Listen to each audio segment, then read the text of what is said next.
저 말인가요? 내 이름은 종타쿠 오덕이죠. 우리 종덕 여러분, 오늘 하루는 어떠셨나요? 오늘은 인기 애니메이션 귀멸의 칼날에 나오는 랭거국 쿄주로가 최종 버프 3종 세트를 얻게 된다면 어떤 강함을 가지게 되었을지 이야기해보겠습니다. 이 영상에는 원작의 스포일러와 개인적인 견해가 있으니 그 점 유의하시길 바랍니다. 大丈夫ですか? 그럼 시작해볼까요? 쿄주로 같은 경우는 귀멸의 칼날 초반에 가장 강해 보이며 리더 같은 느낌으로 나왔지만 초중반에 해당되는 무한열차 에피소드에서 귀살대 주중 가장 먼저 하차하게 되는 불운을 맞이한 인물이죠.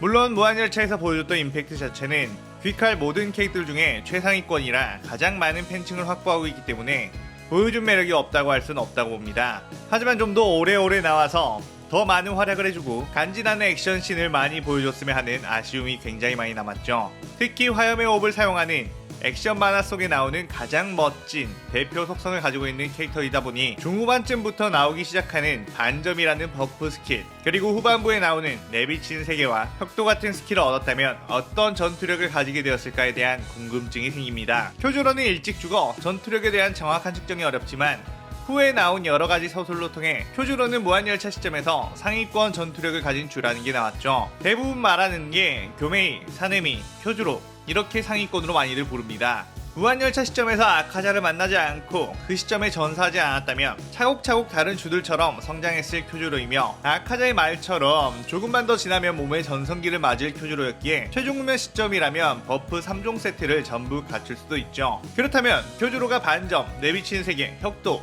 이 세 가지를 갖추게 되면 어느 정도까지 강해질 수 있을지 분석해보겠습니다. 早速やってみましょう. 일단 이미 무한열차 시점에서 하연들은 모두 잡아낼 수 있는 실력이며 최종면 때면 탄지로 세대 애들조차 하연급들은 그냥 썰고 다니기 때문에 하연들과의 대결은 넣지 않겠습니다. 일단 땜빵용 상현인 카이가쿠부터 보겠습니다. 사실 카이가쿠 같은 경우는 번개의 호흡을 쓰는 혈기라 위협이 될 수도 있지만 번개의 호흡과 혈기술을 제대로 융합해 사용하는 데에는 미숙하다는 것이 나오죠. 몇 년이 지난 상태, 혈기로서 완벽 적응이 끝난 카이가쿠라면 꽤나 강력하겠지만 최종면 시점의 카이가쿠는 제니츠에게조차 발린 인물입니다. 심지어 이때 제니츠는 반전 발현을 하지도 않았죠. 이로 인해 최종면 시점의 제니츠가 하위권 주급의 실력 정도까지 올라갔다고 생각이 되며, 모두가 무반점 상태일 때 주 상위권이었던 쿄주로의 전투력으로는 반전 발현을 굳이 하지 않은 상태로도 카이가쿠를 쉽게 발라버릴 수 있을 것으로 보입니다. 그 다음은 상현유, 다키, 유타로 남매입니다. 사실 다키 같은 경우는 양악 전문 상현이며 다키가 과거에 주 몇 명을 죽인 이력이 있긴 하지만 그 주들은 지금의 주들과는 전투력이 엄청나게 차이날 허접들이었을 겁니다. 왜냐하면 유격편에서 탄지로 일행들을 압살하지 못하고 심지어 각성한 네지코한테 찌발렸으며 텐겐이 인사로 안녕? 하니까 목이 날아가 버릴 만큼 개인 전투력은 약하다고 볼 수 있죠. 뭐 그래도 하연일 엠무보다는 강하겠지만 사실 다키는 얼굴 마담이고 실력은 오빠인 규타로가 찐인데, 규타로는 독을 쓰며 신체 능력도 상당히 강한 편이기에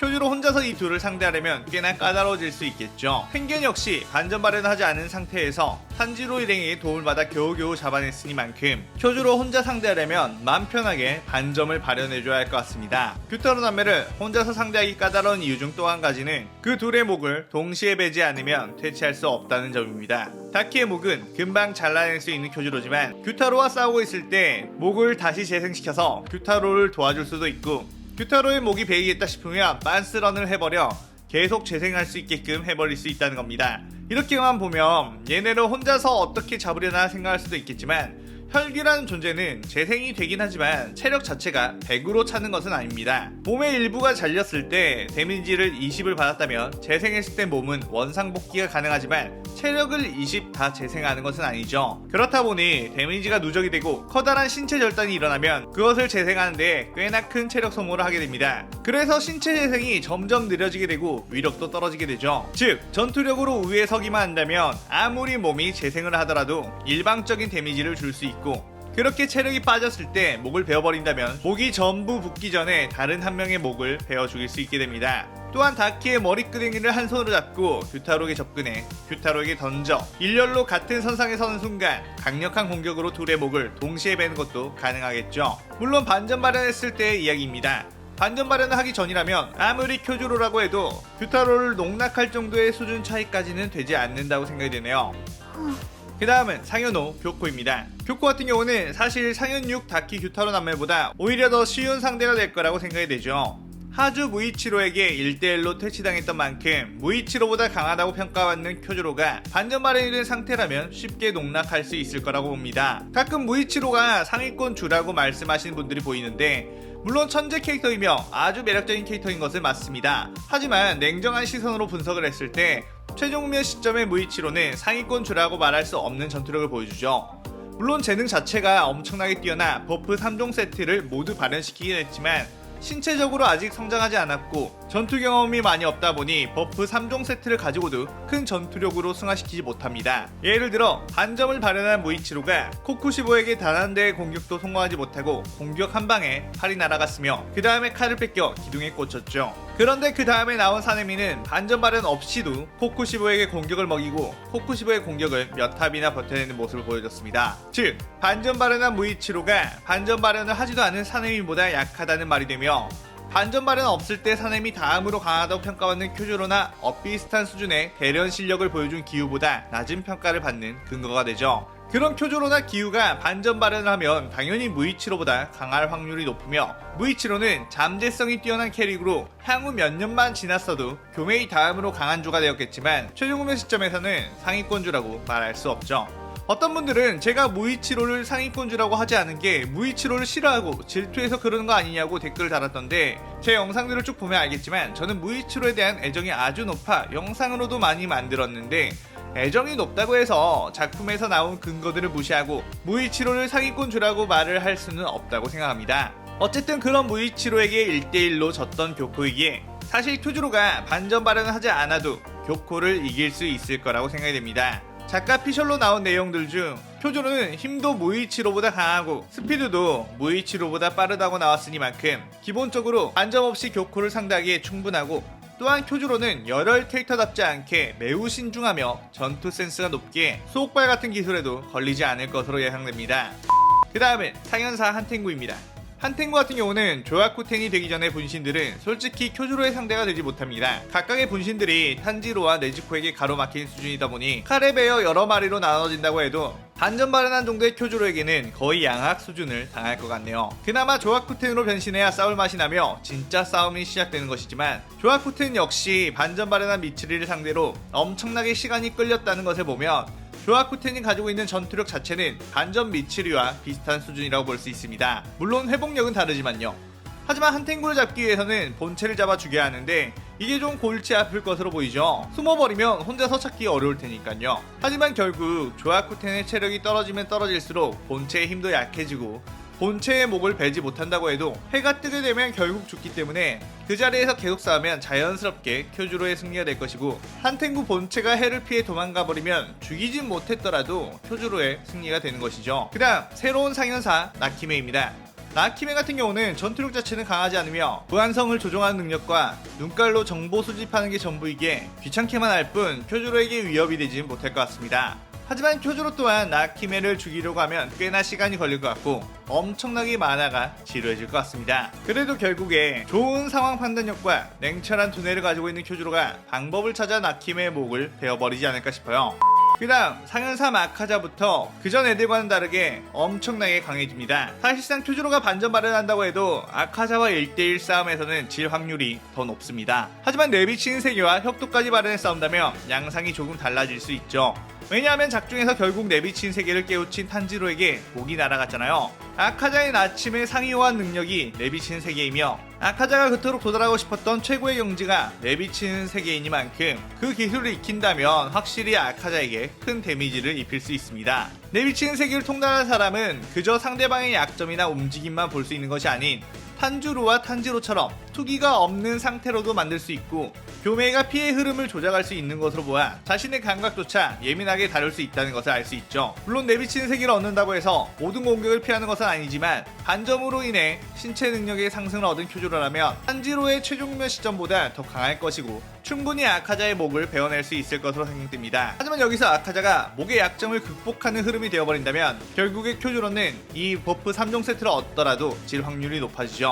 표주로가 반전발을 한다고 해도 아카자를 압도하는 전투력을 가질 수는 없고 기껏해야 비슷비슷하게 싸우면서 한 번의 기회 내비치는 세계를 통해 폭딜로 목을 베어내는 정도일 텐데 목의 약점을 극복해서 계속 싸우는 식이 되어버리면 결국 체력이 먼저 바닥날 표주로가 패배하게 됩니다. 표주로가 이기려면 목의 약점을 극복하지 못하고 소멸하던가 목의 약점을 극복했더라도 귀여운 코유키짱이 나와 아카자를 설득해 자멸하던가 하는 방향으로 가야 할 것으로 보입니다.